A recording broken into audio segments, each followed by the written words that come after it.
Hello, everyone, and welcome to the College Basketball Review. I'm Peyton Mitchell, and welcome to episode one of these new podcasts. So, we're going to talk all things college basketball, and this week we're going to talk courts, my upset picks, and Cinderella. All right, let's get started with a moment of silence for the Big 12 glass court. All right, we don't need to do that very long. It was not here very long at all. It's it's a sore subject for many things. It was a great idea. It was a very good idea to move the game along with technology. But basketball is a simple game. It started with peach baskets at a volleyball.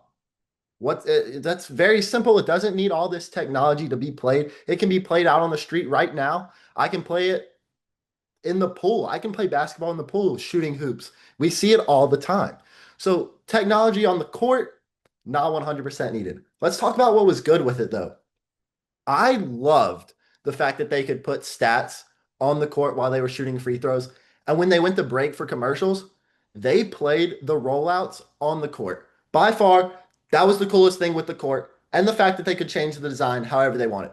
Those are three great things right there. Very good. But the biggest problem with it, player safety. Guard Christian Anderson of Texas Tech suffered a groin strain while he slipped on the court during their game. And this could have been bad for Texas Tech fans. It has been announced that he will play in March Madness, so that is good. They dodged a bullet right there.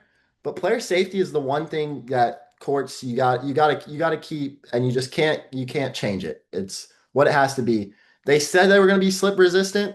That was not the case. They did not listen to what the women were saying about it. It took until Christian Anderson got hurt for them to finally make a change.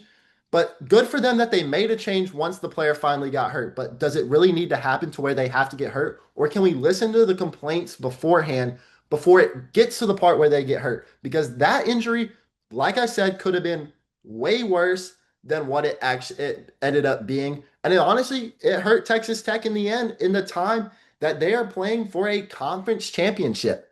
You don't get to that point all year playing on a wood court to then have to change the way you play on a glass court because you are slipping and then the player gets hurt. So now they lost their star JT Toppin already. So now it's two players down when they're competing for a championship as one of the best teams in the country before that. They beat Duke. And by far right now, Duke is the top team in the country. They beat Duke on a hardwood court. So why do we have to bring out the glass court? If the NBA is not doing it in regular season games, let's not bring it out in a conference championship tournament. It's just not needed. But let's shift gears. Let's shift gears over to the Final Four court. It has been announced, and it's very minimalistic. And I kind of like this. You got the stripes to show the significance of racing in Indianapolis. And other than that, it's clean. It's got blue, it's got red, it's got yellow. And then that's for the stripes. And then outside, it's black and white. It's very simple. The logo looks like the Brickyard 500 type thing. It's very minimalistic, and there's not much I can complain about. It's just something I like. It's very simple. But now, when you talk about it's simple, this is not a simple stage when you're talking about the Final Four. So therefore, in that case, I feel like they could have done more on the outside, like in 2018 when they had the confetti type stripes for San Antonio.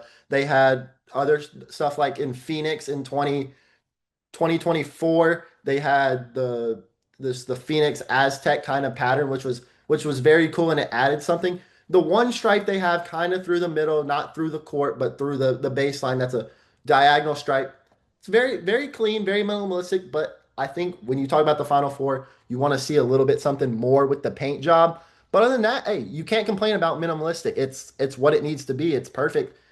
It's going to be a basketball court. You're going to go play basketball. So people aren't watching the court, they're watching the players. So let's move on to talking about the players. Here are my possible upsets for round one. The first one, number 11 VCU over number 6 UNC. The A10 is a very good league that has been disrespected all year this year for no reason that I understand. This is a team that when you see Davidson, you see Dayton, you see Richmond, you see VCU. I mean, you see George Mason. You see all these teams and you think they have made a run in March. So why is the A10 now being disrespected? Is it because it is becoming a money hungry game? Maybe that is the case. But the A10 is still just as good. And they're about to show you why this March was St. Louis and VCU in the tournament.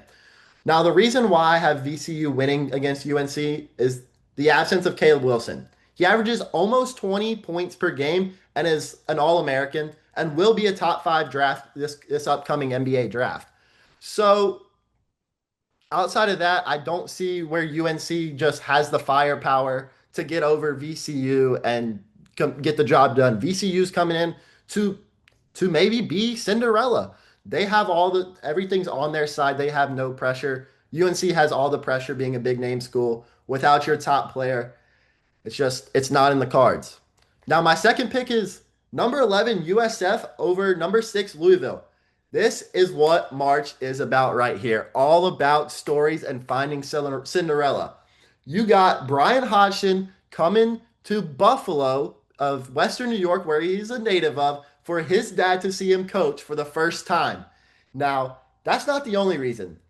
Yes, we love when we get behind. We see players like FDU believe it with Tobin Heath. The more I watch Purdue, the more I think we can beat them. We love seeing teams get behind us, but we love feel good stories too. And this is the feel good story that we love. We saw it in January with Fernando Mendoza and his mom. That was a feel good story. The nation fell in love. You're gonna fall in love with Brian Hodgson and his dad. So he's going to see him coach for the first time, and they average almost 90 points per game. This is a fast, fun offense, and you're going to love it this tournament. So that's why I got number 11 USF over number 6 Louisville. Now, here's my dark horse upset pick for round 1. Number 13 Troy over number 4 Nebraska. Nebraska. Now, let's start. I don't think Nebraska is that good. I'm going to be honest. Nebraska, they are the team that I'm like, all right, I've been like this all year. This is my upset. This is my upset. This is my upset. And I love that they got paired with number 13 Troy. I just love that. They're coming from the Fun Belt. They won their conference tournament, which was by far the greatest masterpiece of a bracket we always see, the ladder bracket. And they had to beat a Cinderella in that tournament in Georgia Southern, who won 5 games in 5 days as their 10 seed. So they didn't win it easily. They didn't fully get the advantage that we thought you get with the ladder bracket advancing straight to the semifinals. They still had to earn it. Now, this is a team you can't ever count out the Sun Belt. It gets the name the Fun Belt for a reason. It's always going to be fun. So now there's my upsets for round 1. But just because they upset doesn't mean they're going to be Cinderella. Here are my Cinderella picks for this year's 2026 March Madness tournament. My first pick is Wisconsin.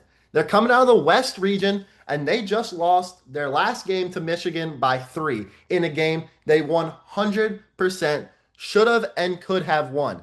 But things didn't go their way. They lost. They're taking all that energy now into March. And we've seen Wisconsin before. The history is on their side. We've seen them in Final Fours. We've seen them upset undefeated Kentucky's before. Don't count Wisconsin out. They have a favorable path through Arizona in the West. It's right there for them for their taking to go get the job done. But here's what's going to stop them. My next Cinderella pick, number 4 Arkansas. They're coming out of the West too, and they are hot. They've got the fourth highest scoring offense in the country and the best guard in the country, and Darius Acuff Jr. He averages 23 points per game, and there's no reason anybody is not like, I don't know why we're not talking about this guy. This guy is by far the best guard in the country and might be the best guard that a John Calipari team has ever had. And there's been plenty of those. Malik Monk, De'Aaron Fox, Tyrese Maxey. There's been plenty. So that is my reason why Arkansas is my pick to maybe be a Cinderella. But this is what scares me about them. This is history. This is where I see history and I'm like, oh no, history repeats itself. The last time we saw a hot SEC team win the SEC tournament was 2 years ago with Auburn, who was a 4 seed also, and lost to number 13 Yale in the first round. So that's my scary part. But we're putting our faith in Darius Acuff Jr., and he's taking us to the promised land. Now, the team that they just beat in the SEC tournament is my third Cinderella pick. Number 5 Vanderbilt out of the South. So they don't have to worry about my other 2 picks, Wisconsin and Arkansas, who are going to have to face each other to be Cinderella. So they just beat Florida, who is the best team in the SEC, struggled early, found their stride, and has been dominant since that point, losing to Duke, starting losing to UConn, losing to Arizona to start the year. After that, they were doubted. Xavier Lee, the fans were coming for his head. Boogie Flan, they don't know why he left Arkansas. But guess what? This is your reason. They are hot. Florida is hot now, but Vanderbilt just beat them. And guess what? I thought Vanderbilt was a fraud to start the year. They were great, undefeated through non-conference play. And then I knew it was gonna change in SEC play. I knew they weren't the team that everyone was saying they were. And I was right. 100% I was right. They struggled. They had their 7 losses came in SEC play. So with that being said, they changed my mind real quick at the end of the year. They changed it very, very quick. And that's why you're gonna see Vanderbilt as a very dark horse. And they're going to have to play Florida in the Sweet 16, so they're going to have to beat them again. But we've seen it happen with NC State when they went on their miraculous run. We saw them beat Duke in their conference tournament. Then we saw them beat them in the Elite Eight again. So it's been done. You can beat a team again in just a few weeks later. And that's why Vanderbilt's my third Cinderella pick, because they have finally found their stride after a rough start to SEC play. So that does it for this episode of the college basketball review. Come back next week for new topics, and have a good week watching March Madness.